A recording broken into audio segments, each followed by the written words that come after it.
Send your voice notes, baby, but you never answer. Cause I was here with the others. Ooh, I forgot. Good morning and welcome to another video. My name is Kitt Nyang'aya Kiarie. If you're new here, and if you're not, welcome back. Today I am in Parkway, which is my family's home, and I'm shooting with my dad, asking my dad questions you are too afraid to ask your dad. Let's go see where my dad is.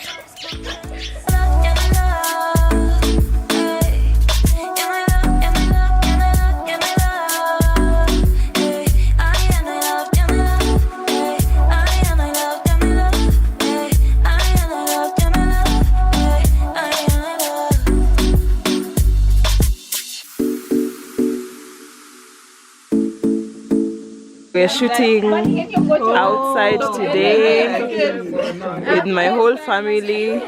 Good morning. Watching, waiting for daddy to come. Yeah? Which one Kendi? Which one is Blue. Yes, Could I have something? Yes. Yes, Bana. Yes, yes. May I have some tea? Sure. Where am I? Pass me the.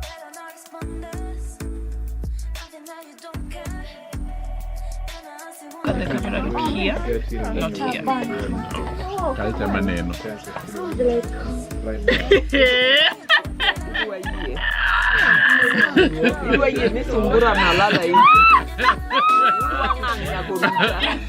You think it's like wow. filming me, dog? Wow. You want me? Silence on set. Who is doing Keyo work? High chair here. Yes? Ish. Nah, I'm recording. Look, I'm recording. Then go to the house. Okay, let them go and swing on the. Oh yeah. Me and him. Yes. Ready? Ready, ma'am. I'm here with Daddy. Daddy, how old are you now? I am going 63. Are you really? 62, 63. Really? 70. Okay. This video is recorded in front of a live studio audience. I have my family here with me, my mom, my sisters, my aunts, my cousin, everybody who lives in Parkway. We're a gang. I have the questions from Instagram right here, so I'm just going to ask you questions that these people sent. Which people, mama? My followers on Instagram. Instagram is a social media network. Oh, wow. That people connect on. Yesterday I told them that I was coming to do this video, and they sent questions that they wanted to ask. These are questions they've been dying to ask their father. For one reason or another, they can't. Oh, really? Yes. Why? Why, guys? Comment down below why you can't ask your dad. Thank you. Okay, so this is the most asked question. How do I introduce my boyfriend to my father? Oh, that's easy. The reason why that's easy, mama. Yes. Remember. Yeah. When you had your friends, I asked you to bring them home. Their own way of being with me was an indication to you that this is the right person or this is not the right person. One was the way that they were sitting on the seat in the sitting room. Some of them will be sitting, reclining and sitting, using their back, not their back. Sitting bones. Yes. Yeah. And you yourselves were quite amused by some of these things. Yeah. And it does indicate that this may not be the right person. So do I just say, come home, meet my dad, and then when he comes to the door, I'm like, come in, hi dad, this is Martin? Yes, you do so, but I Okay. think you also need to tell your parents that I have a friend Okay. coming An home. African way. Coming home. Yeah. And then when friend. they walk in, yeah, Boyfriend. then I will ask, what kind of friend is this? Yes, my boyfriend. Oh, your boyfriend, Mama? Yeah. Good. Uh-huh. Yes, I will then consider that as your boyfriend. Yeah. And I will welcome them Yeah. home, as I have always done. Yeah. Fortunately, I've had four daughters in the house. Yeah. And each one of them that came home with a boyfriend was welcome. Yes, absolutely. So my dad encouraged us to bring home any boys that we were seeing and said, bring the boyfriend home. There's nothing wrong with having a boyfriend. A boyfriend is a boyfriend. It's not death or AIDS or pregnancy. It's a person who is your friend. So bring them home, and we always brought our boyfriends home. The ones who refused to come at me sikuji, me, I'm not coming to see your dad, those are the ones who were kicked to the curb, because we were like, you're shady. If you don't want to see my dad, you're shady.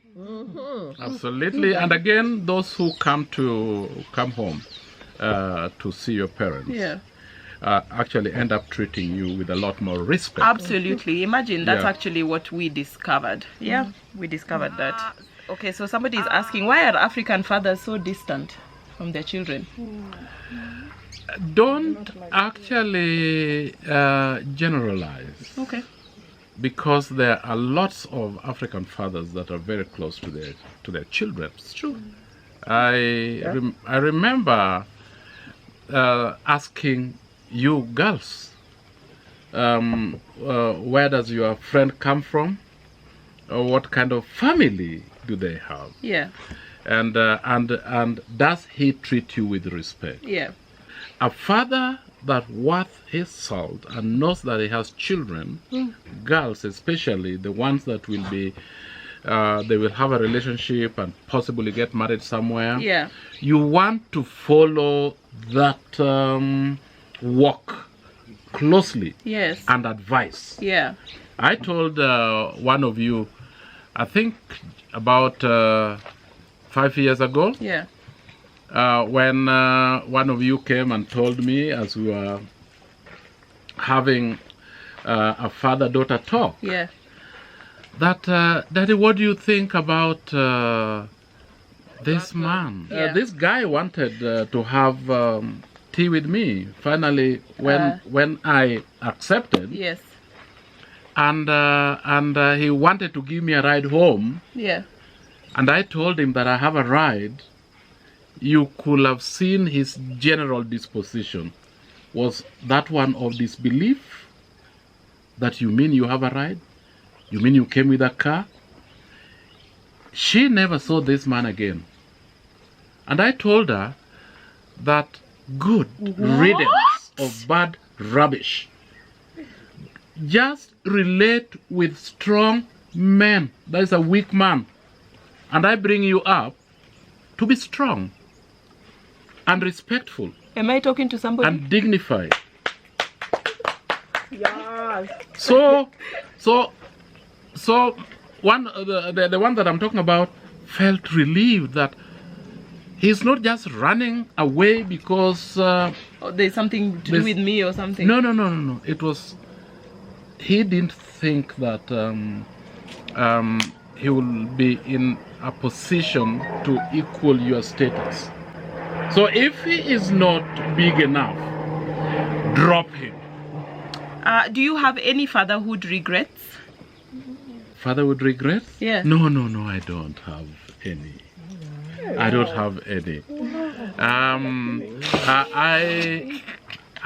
I think my children and the other children that I have that have lived with me as my children in my house have really been well behaved. Those that were not well behaved adjusted.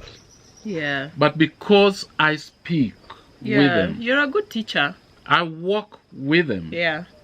I treat them with dignity and respect, and they show that respect back. Yeah, you're a very good teacher. You don't belittle and you don't insult or put down. So even when you're teaching, or even I remember even when you were spanking, it was not it was physically painful, but it was not emotionally painful. Oh. Yeah, for sure. Okay, really? Okay. What did it feel like to see your first grandchild? Let me tell you what it felt like to see my first child. After just That's me. after just about a day or so, I held her, and she looked at me, and I looked at her, and our eyes locked. A realization came upon me that this is my child. The future of this child depends on me being available and being around for her to grow up into adulthood. And I am so happy and feel blessed that I have Kendi as my first grandchild. Yeah. I have Keyo. Yeah. It is a good feeling. It's a feeling of satisfaction, but also a feeling that my family is growing. The growth in everything is very important. Growth in your work, growth in the work that you do with your hand, growth in your children and family. Yeah. It's a very, very satisfying feeling. So being a girl dad, that's a dad who has daughters. How did you handle the birds and the bees talk with us?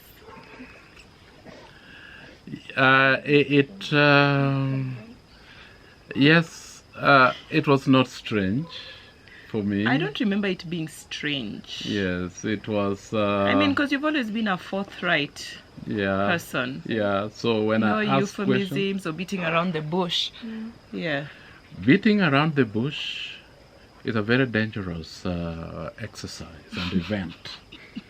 Because after you have beaten around the bush, you are tired, but you have not achieved anything.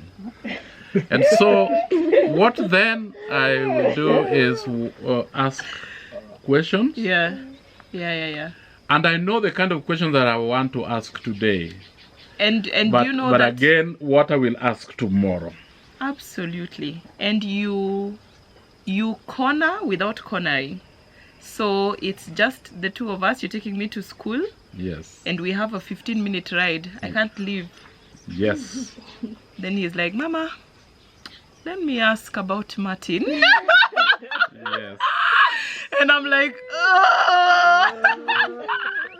In a very respectful manner. That's how you come at it, and I answer. Yes, Yeah. and I will also give examples of somebody else that Yeah. know or Yeah. you may not know, Yeah, and hoping that you can take some learning from it. very good. Right. Do you think it's okay for children to dress in short dresses or tight trousers? I think you have to dress in a way that is dignified, and also something that you're comfortable with, but also something that people around you are dignified by your dressing, but you also feel dignified Yeah. in amongst them. Yeah. So if it is too tight, it really doesn't give that sort of dignity, because dressing also is very contextual. There are places where you dress in this way, and places and events where you dress in another way. And I think it also calls for emotional intelligence, to know, to be aware of how your dressing, your projection, your way of being is affecting people around you. That it is really not just you, but it is also other people. Yeah, who are in the same space. Yes. So Yeah. so you have to really have that self-awareness to be able to navigate all these things. It's also like a conversation. Yes. When you have a conversation with me in a topic, it's so different how you have that conversation with Papa or with Tawi. Yeah, it is. So it is about context. That is also how dressing should be. My dad has never, and I'm not saying sometimes he has, or it's been a little amount, he has never told me that my dressing was inappropriate. I don't ever remember a time when he was like, Mama, that dress is too short, or those pants are too tight, or I have never felt policed by my dad. And is so happy wife, happy life a true statement? That is absolutely true. Happiness changes moods and emotions and way of being. And I'm telling you, a wife occupies a really very big space in a man's life, and especially when in a home situation, when a wife is angry, everybody is angry and feeling. Even the cat. Even the cat is fighting a dog. So happy wife, happy life, happy family. Yeah. Very true. And again, generally, when you see people are unhappy or they are scolding one another, the environment becomes toxic.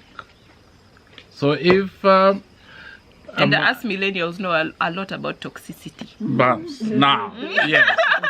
And so now, if the wife that needs to set the tone and the pace and the mood is unhappy, that's already set. It is toxic. Yeah. It is not enjoyable. It's true. And it is not comfortable. It's true. You ask me. I'm asking. I have a very happy wife. It's true. Mommy is very, very happy. So dad sometimes holds so much in. How can I know if my dad is truly happy? You talk. Talk to your dad. Talk to your dad. Do I just come out and say, Daddy, are you happy? Yes, just you know your dad. You know, and again, as I said, emotional intelligence allows you to be able to gauge even personality and moods and feelings. Yeah. You know how your dad can open up. Yeah. When he's close. Yeah. You've grown up with him. You are now 22, 23, 24. Yeah. This is a man that you know, and this is a man that you are trying to mirror your life and your boyfriend around him. Actually, this is a fact. Yeah, so you need to be able to know how you start that conversation. Yeah. But people want to open up when they feel that the space is safe, they are also trusted, and there is a concern. Okay. No man actually avoids talking to their daughters, especially when they approach, when the daughters approach them. Okay. They open up quickly and they say, okay, yes, there is something. I may not tell you the whole thing, but let's talk. Maybe tomorrow. Okay, maybe tomorrow. Okay, this is a two-part question because I've had it from other people as well. Why do men cheat? Have you ever had an affair? What would you tell me if my husband had an affair? Those are three parts, but it's kind of the same thing. Yeah. Three things. You need to know how men are disposed. Yeah. And we were having this conversation last night when Wema was interviewing us. It was about it's all about that. And what I said there is that women and men are so different, even in the way that they relate with each other. Women first have certain values around care. Around caring for other people. Caring for other people. Yeah, absolutely. That's why we make better leaders. Absolutely. I agree. Totally. Yes. Yeah. I'm the first person that signed a nomination paper for the first presidential candidate in this country. Yeah, to be a female presidential candidate. To be a female presidential candidate. Yeah. My dad taught me what feminism was before feminism was cool and hot and lit. My dad has always been a feminist. So women are kind, they are concerned, they are sensitive around a relationship. They want growth, they want to see the next step. Now, men in a relationship want to see one step quickly.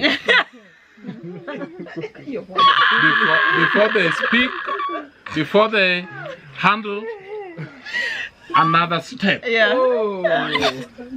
So this other step, and that's why invariably it is women that always says, this particular relationship, where is it going? Where is it going? And the man says, but it has been going. It has not been going, depending on what he's getting out of it. Yeah, so he's not thinking right now about where it's going. Where it's going. Where this going is very obvious. One track. Now, the question that you're asking me is, how do you handle that? What if I came and told you my husband had an affair? What would you say to me? Mama, that's a very, very difficult question. But I need to address it. Has he had this affair before? Is this the first one? Is he having it now? Will he have another one if you stop this? Affairs and impropriety in marriages. Big words now. Affairs and cheating are based on values. If you have an affair, you are cheating. Where else does this show up in your life? Right. And a lot of people, when they are in marriage, there is fidelity to that marriage in terms of values. And you are married to your friend. And this friend is somebody that you love, and you want to keep this friendship growing. And therefore you don't want to hurt this friend. And you want somebody to share every little thing with. Imagine this is what happened today. But I'm a man, Dad. But if I'm a man. Men, that's what men do. Now, that is the biggest thing again, Don't say that you are a man. Everybody knows that you are a man. Wole Soyinka once said that a tiger pounces does not announce his tigritude. Is somebody listening? Everybody. So don't introduce your manness to the whole world. People know that you're a man. Just do what has to be done. What would you do if you walked in on one of your daughters dressing? Oh, well, I mean, I hardly go into my daughter's room. Somebody has to, I mean, it's gentle to knock Yeah, the I door. mean, hello. It's civilized. Yeah, it's civilized. Even when you people were young, Yeah. I would say, may I come in? Yeah. Yeah. Yeah. Yeah. And so, we would giggle yeah. and wonder what's wrong with this guy. Yeah. So it's about respect and also respecting the privacy Yeah. of rooms and people in there. So you wouldn't gouge out your eyes or anything. No, Tata. I say, wow, please, I'm sorry. Forgive me. Yeah. Yeah. Okay. What were you doing when you were 26? Oh, when it was 26. Yeah. Yes, I was courting your mom. Were you really? Yes, I was. I think at that time I was in college. I was courting your mom. Yeah. And she was a very lovely person, but very, very outspoken, Yes. and had the values that I wanted to see in my girlfriend. She's a Christian. She's been a Christian, and she was a Christian. Yeah. But she is a Christian that does not throw Christianity on your face. But you can just see how she handles herself. Yeah. And that attracted me to the kind of wife that I'd been praying for. We didn't know we were going to get married, but we were very close. We loved each other. And you ask me now if I still love her the way that I used to, and I will say no. No, absolutely not. Yeah. How can you have 26-year-old love and you're pushing 70? Yeah. I have a 70-year-old love. Absolutely. Which is very potent. It is as mature as the old wine.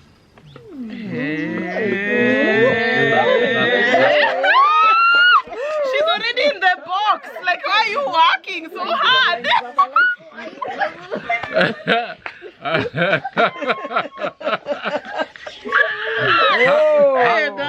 Happy wife? Happy life. Now, how do you relate with money with your in-laws?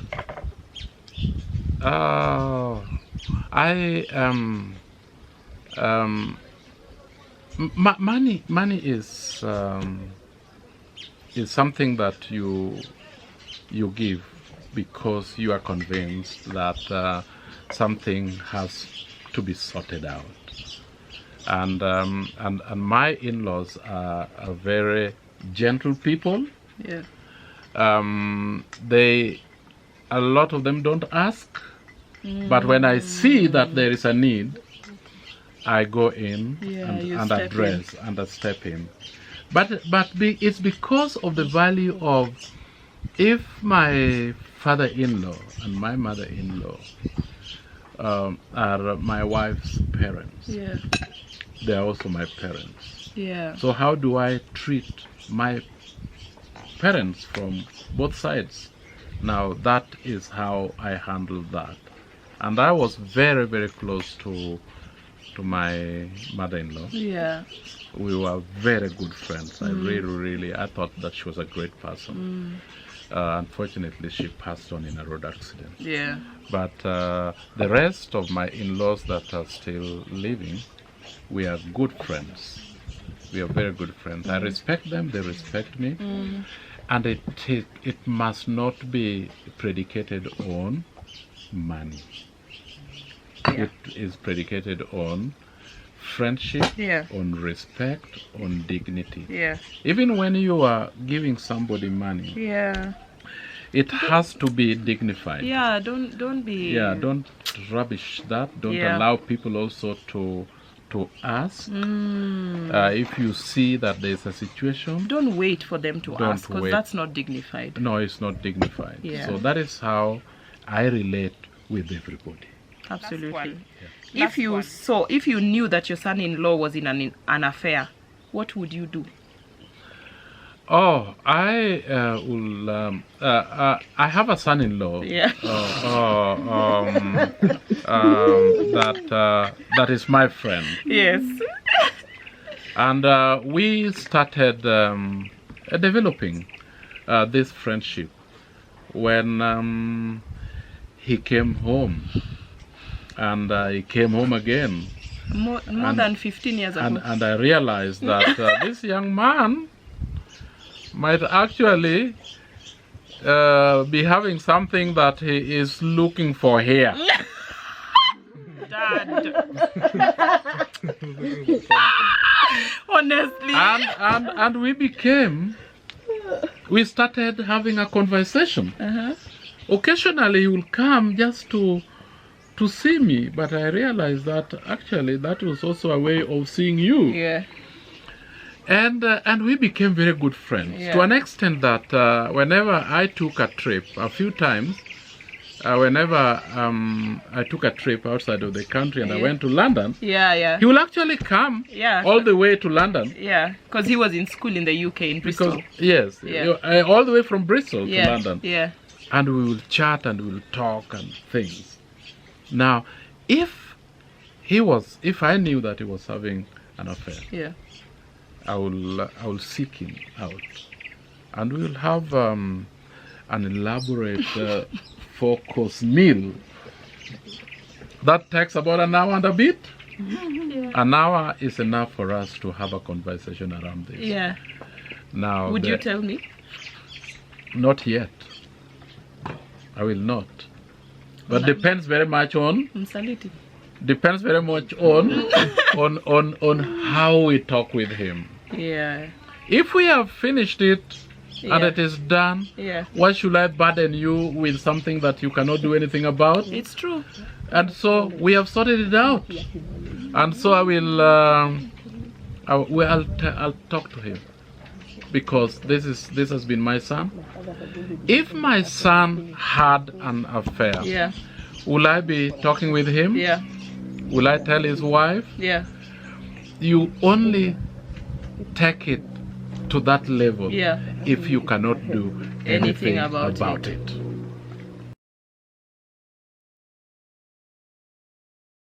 I will say it straight out. The life you live, if you live it badly, you have bequeathed it to the next generation. And so let your life and the way you relate speak a blessing, speak modeling to young people that are coming after you. One day when you are my age or older and you look back at what your son or young people that have been relying on you, will you be proud of what you have brought forth? On my birthday in May the 13th, I was very surprised when the young people that I taught in Nyabondo High School about 30 years ago included me in their alumni WhatsApp platform to congratulate me, but to also wish me happy birthday. And many of them said, and I have not met them, maybe 2 or 3 in the last 30 years, said, you taught me how to love, because I saw you walking with your wife, holding her hand. Now, I would like to have fathers, therefore, that walk with that awareness that their life affects people positively or can affect people negatively or can destroy people's belief in marriage and in relationship. I really hope you guys enjoyed this video and that you learned something about fatherhood, about father-daughter relationship, about family, about anything really. If you did enjoy it, please make sure to smash a big thumbs up and subscribe down below. Bye. Yo te amo.